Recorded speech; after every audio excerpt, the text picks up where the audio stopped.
take your questions. Coach Mark? First off, I'd like to hats off to Mississippi State and Coach Leach and his team to come over here and have some guys down and go out and play the way they did. I thought play with a lot of heart and a lot of fight. You know, what they were able to do defensively in terms of stopping our run game. Those guys, man, we knew the guys they had up front play really hard and physical.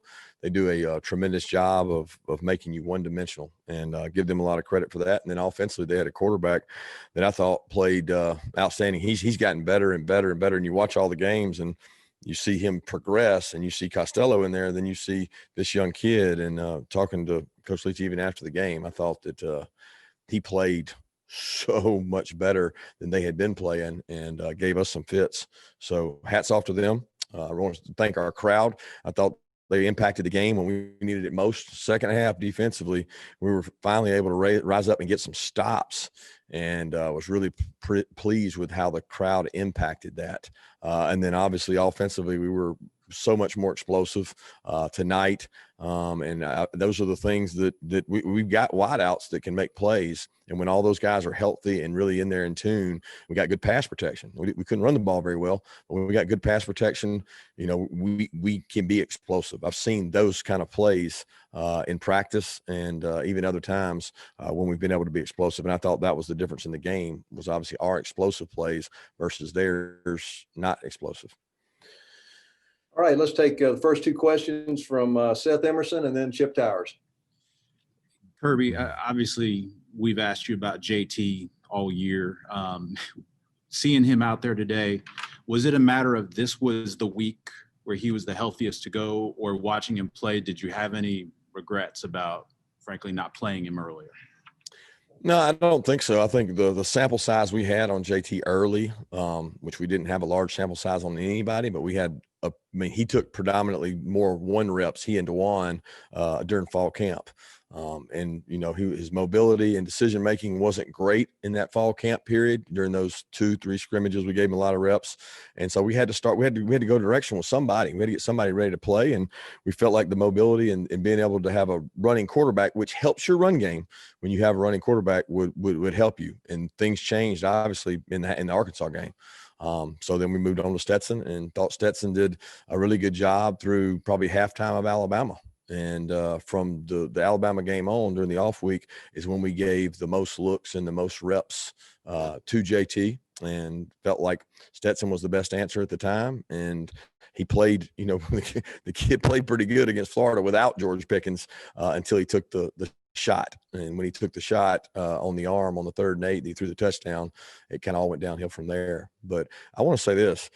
Let's don't make the discussion all about that. Let's make the discussion about how well JT handled it in a world when nobody handles things very well and they don't get what they want. What he did is he said, Coach, I want to come down to the scouts and I want to throw and I want to be part of the game plan. And he came down in front of me and went every day against what I think is a pretty good defense. And he knew he was going to get hit, but he made plays. He moved around in the pocket, and he started showing us that, hey, I can do this thing. And he took the bull by the horns, and he took advantage of it tonight. And Mississippi State played us to stop the run too, and took a lot of chances, and he took advantage of that. Yeah, Kirby, I was going to say that, you know, as much as you see in practice and, you know, all the decisions you have to make, you can't know until they get out there like tonight.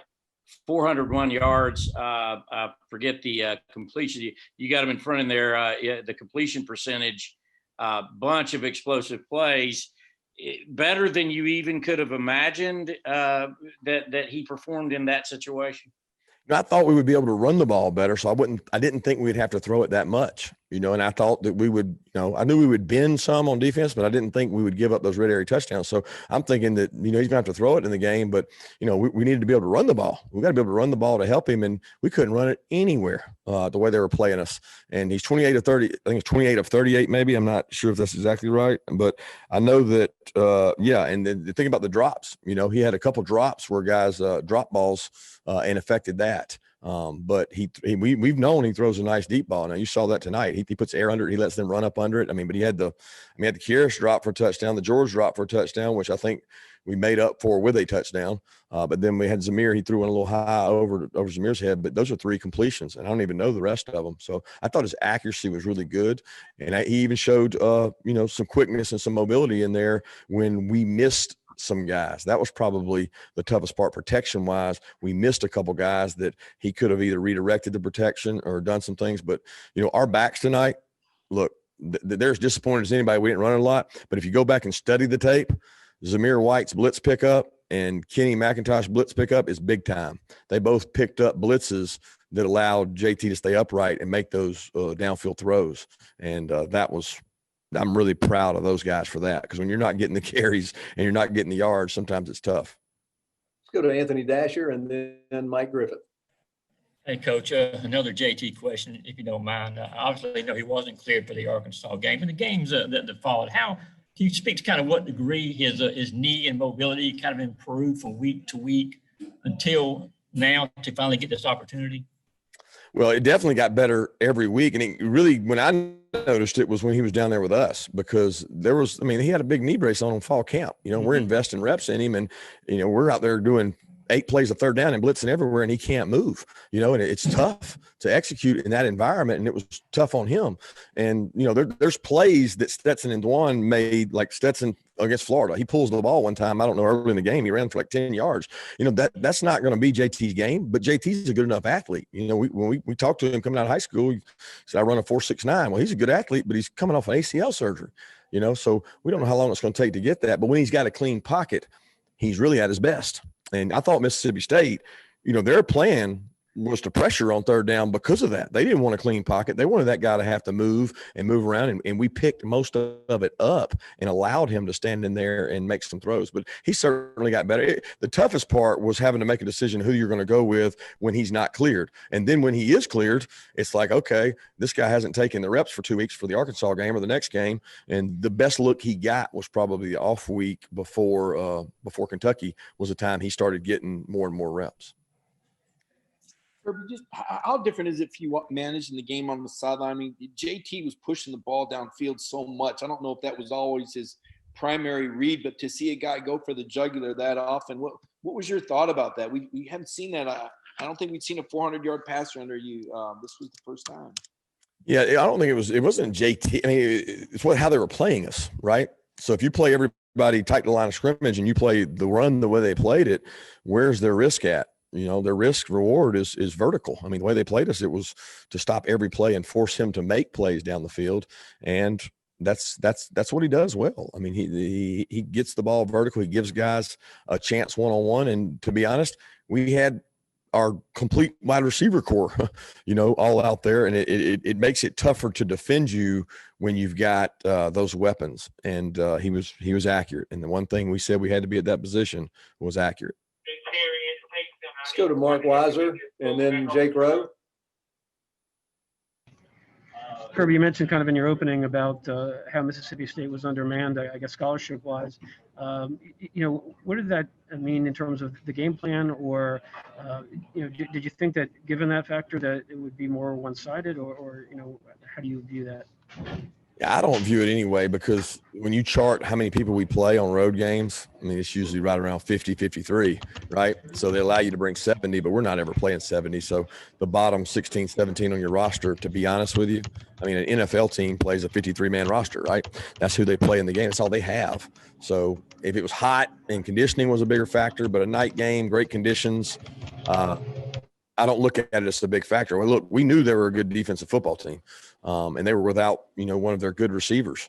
But with the way they play, it doesn't matter who the receiver is, because they're catching it at 4 and 5 yards. It's not a vertical passing game unless you play certain coverages. And so it really is like they just insert people. It's like they're running across the field all the time. So who's out there is not as important as how accurate the quarterback is when he throws it.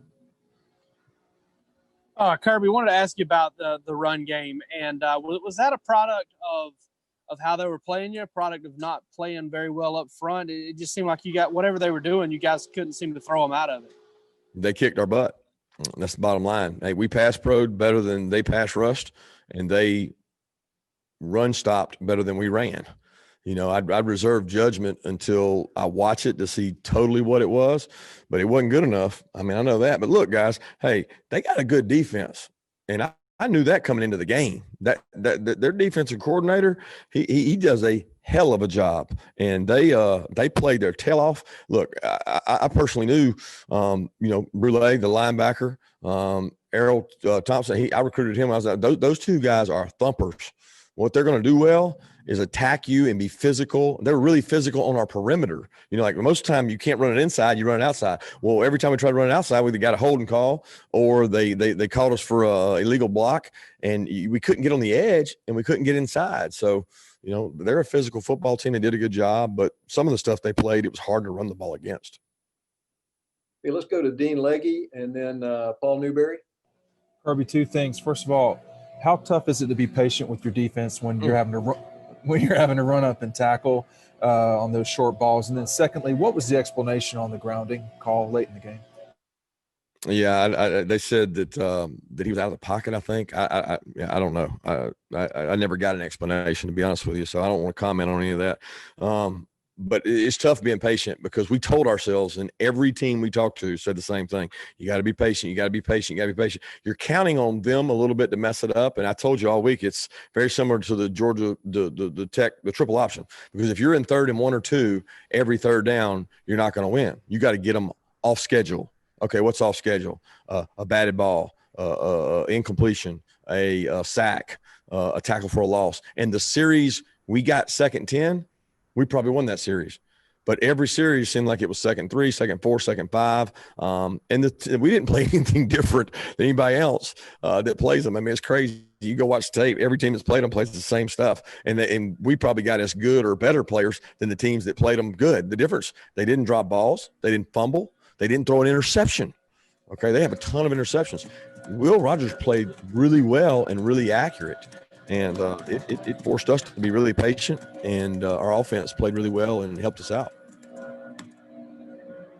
Coach, I'll just ask hopefully the easiest question of the night. I know guys have to win their jobs from week to week, but fair to assume that JT is your quarterback now going forward? Yeah, I would say it's fair to assume that based on the way he played tonight, and he'll need to continue to work hard and do the things he's done in order to stay in that position. But he certainly showed poise and confidence and did some good things, not only in the passing game, but in the check game. Let's go to Brandon Sudge, and then we'll go to the red and black, either Austin or Augusta. Hey, Kirby, so in terms of JT having this opportunity, was there a certain point of the last 2 weeks where you guys felt comfortable in terms of having him out there? And then in terms of how he handled it, what was his approach over the last couple of days of practice after you told him he would start? Yeah, we had conversations with him the Sunday after the Florida game, and he was very adamant that he was confident in his knee, that he was ready to go, that he could make the throws and make the decision making and do all the things that we weren't getting done in terms of accuracy. And he has extreme confidence in himself, which is what you want in that position. Because if you don't and you doubt yourself, it's really hard. He did a good job, I thought, working the receivers, making them believe too that he was going to get them the ball and make plays and re-energize that group, which is really important. In terms of run game, outside of the quarterback running the ball, the run game is our run game. So it's not like he has to go win over the backs. He's got to win over the line with protection checks and putting us in the right run game stuff. But I thought his approach the last couple of weeks, every time I talked to him, he was watching tape of the opponent. He had watched a ton of tape on Missouri and was ready for that game. And then, it got postponed. So he ended up getting a lot of work throughout that time and did a good job with it. Hey, Kirby, I'm kind of going back to the defense now. I know Mississippi State's drive started out really long and taking up a lot of time off the clock. And then toward the end of the game, toward the end of the third quarter, it felt like the defense was kind of getting a better rhythm against that offense. So I want to know, what are the adjustments that y'all made and how did you end up executing them to shut them down at the end? really zero. I mean, it's patience. Like I said, we didn't do anything different from one half to the other. A lot of people always think that if anything, we might have rushed 4 a couple more times. But the success rate on these guys, when you rush 4 and 5, it actually goes down. They get the ball out so quick. Anybody that played man-to-man with them on them, they torched them. What you saw in the LSU game was they really took advantage of teams playing man-to-man. And then we played man a couple snaps, but one of the snaps we played was the big touchdown. And it's like, golly, as soon as you go to it to change it up, bam, they hit you. It's just not worth it. So they got a good quarterback. They got a good system. And they'll be a force to be reckoned with if the quarterback's that accurate and people continue to play them the way that we played them. Let's go to Jeff Schultz and then Allison. Kirby, I'm not discounting anything that you said about JT, and I'm certainly not suggesting that he's going to throw for 400 yards and 4 touchdowns every week. But can you understand why people would look at this game and think, why wasn't this guy starting earlier? Absolutely, I would. But I also think that people should take into consideration that, I've been coaching football for, I don't know how many years, 20, 25 years, and God knows Monken's probably double me, as old as he is. And there's not a decision that we make as coaches and a coaching staff, an offensive staff with 5 guys that I adore and think the world of. Maybe the question should be, man, aren't they glad they got JT here when nobody thought that maybe we needed him? Would I have loved for him to gone out there and done the same thing against other teams? Absolutely. But the decisions we made based on giving us the best opportunity to win. And a lot of that had to do with mobility and Stetson's play. And as that struggled, we had to look for other options. And he did a great job with his opportunity. He also had some help in the receivers that came back and the way Mississippi State played them. But I don't want to use that to put, to demean how he played. He played unbelievable. I am proud as hell of the way he played. But every decision we make is based on what gives us the best opportunity to win the game. And the men in that room that are making those decisions, they've got a lot of experience doing it.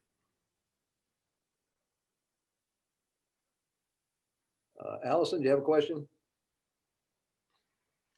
Okay, let's go either Emily or Maria.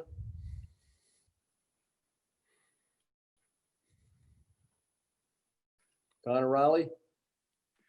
Yeah, Kirby. That go-ahead touchdown there. A couple plays before, a couple drops by Harrison George. What does it say about your team for your team to come up in that situation? Well, just resilient. They kept coming. Could have tucked their head, been upset, but we got to make those plays. The teams aren't going to give you that many opportunities. And the one we did make was a max blitz. And, they're probably shaking their head at themselves because it was a really long yardage situation. And they tried to bring the house and made them pay, and we kind of played just the opposite on defense and came out ahead. So you win some, you lose some, and give JT credit for standing in there and the backs for picking it up. I think it was Zamir on that play. I'm not sure, but he had a hell of a pickup. We got time for one more question. Let's go. Alex, do you have a question? Okay, we'll end it right there. Coach, thank you. Thanks, guys.